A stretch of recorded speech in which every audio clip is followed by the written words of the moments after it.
Oke, kembali lagi bersama saya Ridwan Situmorang, guru bahasa Indonesia berlidah Batak. Teman-teman, hari ini kita membahas soal teointen.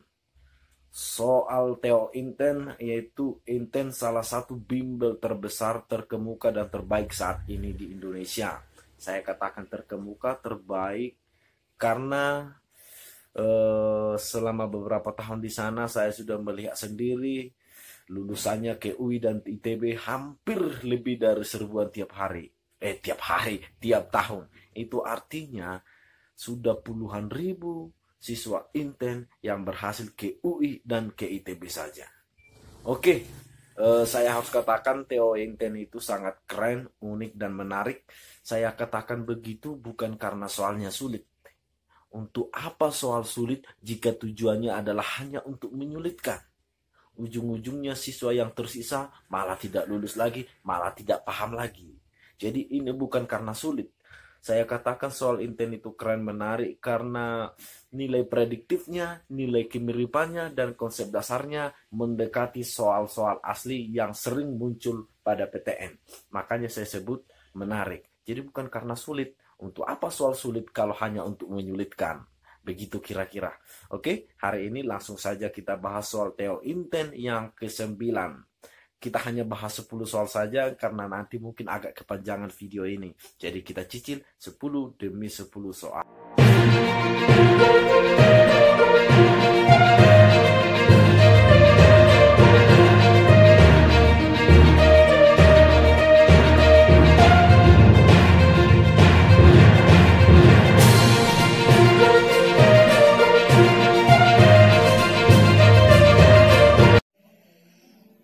Oke, kita mulai dari nomor 41, kode 229. Saya harap kalian sudah membaca teks ini. Jika belum membaca, kalian stopkan, baru kalian baca. Sekarang nomor 41, pertanyaan manakah yang jawabannya terdapat dalam bacaan di atas? Ini membutuhkan kejelian kita dalam membaca. Butuh kejelian. Apa pemicu utama serangan jantung?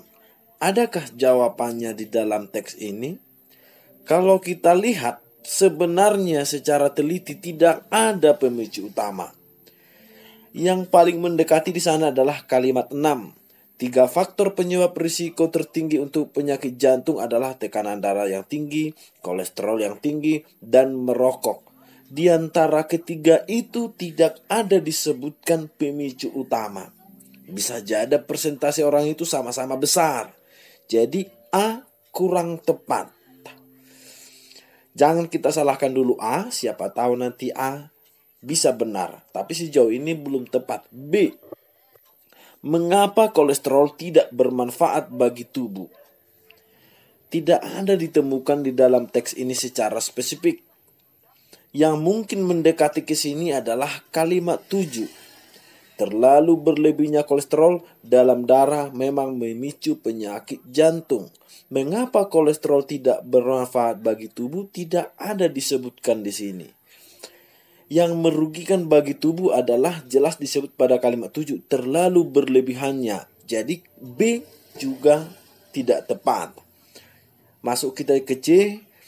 Apa yang membentuk lapisan pada dinding pembuluh darah? Ini kalau kita perhatikan secara seksama pada kalimat 8 jelas. Jadi kalimat 8 langsung eksplisit. Jadi C jawaban kita sejauh ini. Kita lihat dodol, berapa persen kematian orang di Indonesia diakibatkan serangan jantung? Nah, ini pasti kalian sudah paham. Tidak ada disebutkan di sini persentase. Lihat pada kalimat ketiga itu sama sekali tidak ada. Mengapa serangan jantung tidak hanya dialami orang-orang berusia lanjut saja? Yang paling dekat ke teks ini adalah kalimat keempat atau kalimat kelima. Kini makin kerap penyakit ini diderita orang berusia lebih muda. Kenapa tidak hanya dialami orang berusia lanjut saja? Tidak ada. Jadi jawabannya adalah C. Kita lanjut ke nomor 47. Saya harap kalian masih hafal teksnya. 47, 42. Apa simpulan bacaan dari teks di atas? Faktor-faktor penyebab penyakit jantung adalah tekanan darah yang tinggi, kadar kolesterol yang tinggi, dan merokok. Kita kunci dulu jawabannya A, karena itu sesuai dengan teks di atas. B, serangan jantung disebabkan pembuluh darah yang menyempit. Kalian cermati lagi teks itu, pasti bukan. C, kadar kolesterol dalam darah penyebab utama serangan jantung. Tadi pada soal nomor 41 itu sudah kita singgung. Dodol, sebagaimana di dunia, di Indonesia pun kematian terbesar disebabkan penyakit jantung. Penyakit jantung itu adalah pembunuh terbesar di dunia. Di dunia. Tetapi apakah di Indonesia sudah pasti? Jadi dodol jangan dulu kita pilih sebagai jawaban. E, kolesterol buruk atau yang biasa disebut low, entah apa bacanya itu, perlu dihindarkan karena merupakan pemicu utama. Tadi sudah kita bahas bahwasannya tidak ada yang utama. Tidak ada yang utama dari antara yang ketiga itu. Jadi E juga kurang tepat sebagai jawabannya. Jadi 42 adalah A. Kita lanjut ke nomor 43. Nomor 43, gagasan pokok yang paling mungkin ditempatkan sebagai paragraf pertama. Kita lihat teks itu. Penyakit kardiovaskular. Itu kunci atau itu poin yang harus kita pegang. Penyakit kardiovaskular. Kenapa tiba-tiba langsung itu yang dibahas? Kira-kira begitu ya. Jadi kalau misalnya dampak penyakit kardiovaskular, apakah langsung dampaknya? Lagi pula dampaknya adalah ada pada paragraf selanjutnya. Jadi terskript pula ini. B, usia penderita penyakit jantung. Ini juga tidak. Pokoknya kuncinya tadi adalah penyakit kardiovaskular merupakan penyebab. Itu kuncinya yang mau kita pegang. Usia penderita salah. Faktor penyebab penyakit jantung. Ini juga semakin salah. Dodol, konsep penyakit kardiovaskular. Ini lebih cenderung sebagai jawaban. Ini semakin salah. Jadi jawabannya adalah ke konsep dulu. Lihat kalimat pertama, penyakit kardiovaskular. Berarti sebelum kita ke sini, kita harus menjelaskan dulu apa kardiovaskular. Jadi jawabannya jelas ya. Kita lanjut ke nomor 44. Kesalahan penulisan kata terdapat pada. Kita mencari kesalahan. Oke, langsung saja kita ke jawaban. Saya harap kalian langsung terskript pula ini lagi. Ke halaman ke A. Kalimat 2. Menurut data Organisasi Kesehatan Dunia atau WHO, lebih dari 17 juta. 17. Ini harusnya angka atau huruf. Ini harusnya, ini sudah benar. Tapi lebih bagus kian dia dibikin pakai huruf. Tapi jangan dulu kita ke situ karena itu adalah penulisan bilangan. Yang salah di sini adalah penulisan per tahunnya. Per artinya di sini tiap. Berarti posisinya sebagai kata bukan sebagai imbuhan. Jadi harus terpisah per spasi tahunnya.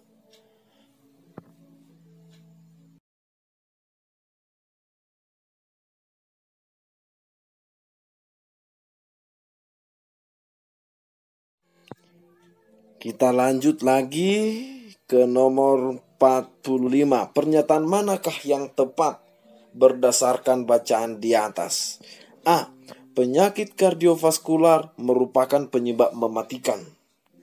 Merupakan penyebab mematikan. Atau katakanlah itu salah ketik. Merupakan penyakit mematikan. Karena lebih. Bayangkan. Penyakit kardiovaskular merupakan penyebab mematikan karena lebih dari 17 juta. Karena lebih dari 17 juta. Maksudnya, apakah kalau 16 juta makanya itu menjadi tidak penyebab yang mematikan? Yang mau saya bilangkan di sini, A itu mungkin saja jawaban. Tapi kita jangan puas dulu. Karena ini agak rancu kalimatnya. Apakah karena apakah penyakit kardiovaskular merupakan penyebab mematikan karena lebih dari 17 juta? Bagaimana kalau 16 juta? Apakah itu menjadi tidak mematikan? Kira-kira begitu maksud saya. B. Di Indonesia, penyakit jantung dialami 2,7 juta orang Indonesia dengan jumlah kematian yang sangat besar. Lebih dari 300.000 orang per tahunnya. Jumlah yang sangat banyak ya. Tapi apakah 300.000 itu sudah sangat besar? Belum tentu juga. Artinya A dan B kadar kebenarannya sama. Kalau kita jawab A, mestinya B juga harus. Jadi A dan B kita anggap dulu benar, masuk kita ke C. Kadar kolesterol yang tinggi sehingga pembuluh darah benar-benar. Ini secara tekstual, secara langsung disebutkan pada paragraf terakhir, pada kalimat ketiga. Jadi jawaban yang benar-benar langsung adalah C. Dodol, penyakit jantung paling banyak dialami orang-orang berusia lanjut. Tidak ada juga disebutkan di dalam teks ini. Penyakit jantung diderita oleh kebanyakan orang yang berusia lebih muda. Sama sekali juga tidak. Jadi jawaban yang paling cocok adalah C. Meski A dan B terlihat seperti benar. Oke. Kita kembali ke tipe soal selanjutnya. Dari nomor 46 sampai 48, saya harap kalian sudah membaca teks ini. Mulai dari pengembangan blok masela sampai gas alam cair. Nomor 46 yang Laut Lepas Maluku. Itu penulisannya sudah benar atau belum? 46. Apakah itu masih perlu diperbaiki? Laut Lepas Maluku. Nama letak geografis mestinya huruf kapital. Mestinya huruf kapital. Tapi ini bukan masalah geografis. Laut lepas itu sifatnya. Jadi kecuali misalnya Laut Maluku, makanya harus huruf kapital. Jadi jawabannya adalah dodol. Nomor 46, dodol. Sifatnya di sini, bukan namanya. Kalau misalnya Laut Arafuru, baru huruf kapital. Nomor 47. Satuan Kerja Khusus Pelaksana Tugas. Ini adalah semacam nama lembaga, makanya setiap elemen di setiap katanya, setiap huruf awal setiap katanya harus huruf kapital. Jadi A, tidak perlu diperbaiki. Saya pikir kalian sudah mengerti, pokoknya setiap nama lembaga dia harus huruf kapital. Dewan Perwakilan Rakyat DPR harus huruf besar. Nomor 48. Lahan 27 hektar. Bacanya hektar, tapi tulisannya hektare. Jadi A sudah pasti salah. Di Lematang kita pilih jawabannya. Di Lematang, koma, benar. Setiap nama tempat apabila ditulis berurutan harus dipisahkan dengan koma. Jadi Lematang, koma, Tanibar Selatan, koma, Kabupaten Kepulauan Tanibar, koma, di Pulau Nustual, benar. Tapi penulisannya Pulau Nustual itu harusnya huruf kapital. Kenapa itu huruf kapital? Karena itu adalah nama letak geografis. Setiap nama tempat harus huruf kapital. Nama tempat itu bisa dari desa. Desa Sidoarjo, D besar. Bisa juga gunung. Gunung Semeru, GS besar. Bahkan nama gang pun harus huruf besar. Karena itu juga sebenarnya bisa kita ibaratkan sebagai nama letak geografis. Gang Mawar nomor 6, G MN itu harus huruf kapital. Oke, nomor 46 sampai 48 langsung selesai. Hai, kita lanjut ke nomor selanjutnya, ke teks selanjutnya, bacaan kedua. Saya harap kalian sudah membaca teks ini. Langsung saja ke soal. Kelemahan bacaan terdapat pada kalimat berikut, kecuali berarti kita mencari bukan kelemahannya. Kita lihat kalimat 4. Kalimat 4. Sarapan, koma, dalam bahasa Inggris breakfast, koma. Tanda koma ini benar atau salah? Untuk melihat itu benar atau salah, kalau ada 2 koma gampang saja. Hapuskan yang di dalam koma. Jadi sarapan berarti break the fast, atau itu sambung nggak kalimatnya? Kalau sambung berarti itu benar. Berarti itu hanya sebatas keterangan tambahan. Jadi tanda koma di sana benar. Masalahnya apakah sudah beres sampai di tanda koma? Tidak. Yang salah pada kalimat 4 ini adalah di pagi hari. Di itu porsinya untuk tempat. Di Samosir, di Medan, di Liang Kubur, entah dimanapun. Jadi harusnya itu pada, karena pada adalah waktu. Jadi kalimat 4 bukan ya. Kalimat 5. Ini seakan-akan aneh kalimatnya. Sarapan yang cukup itu sebagai subjek. Sarapan yang cukup berarti tubuh mendapatkan kalori yang penting untuk. Jadi sejauh ini kalimat 5 benar. Sarapan berarti tubuh mendapatkan sarapan yang cukup. Kira-kira begitu ya. Kalimat 6. Selain kalori, juga ada asupan vitamin. 1. Mineral. 1 lagi sedikit lemak. Ini sudah merupakan perincian. Jadi harus ada koma sebelum kata dan. Kalau minimal 3 harus ada koma sebelum kata dan, kata atau, kata serta. Pokoknya yang menyatakan perincian. Jadi bukan itu jawabannya. Lanjut kita ke nomor kalimat 8. Kalimat 8 ya. Kalimat 5 sudah, kalimat 6. Kalimat 8. Apa yang kita konsumsi di pagi hari? Sama kasusnya ya, harusnya pada pagi hari. Kalimat 9, itu sebabnya, koma, sebelum, walaupun. Gak ada harusnya koma. Yang ada itu koma sebelum kata sedangkan, namun, melainkan, padahal, tetapi, SNMPT, mempertentangkan, sedangkan, namun, melainkan, padahal, tetapi. 49 jawabannya, saya pikir kalian sudah paham. Oke, kita lanjut, kita kembali berkelahi dengan teks ini. Nomor 50. Apa yang bukan manfaat dari sarapan pada pagi hari? A. Setidaknya tidak kehilangan 16% kalori. Ini ada di sini ya. B. Membantu menentukan performa sepanjang hari. Ada juga ini ya. Ini. Oke. C. Membantu berkonsentrasi dan memecahkan masalah.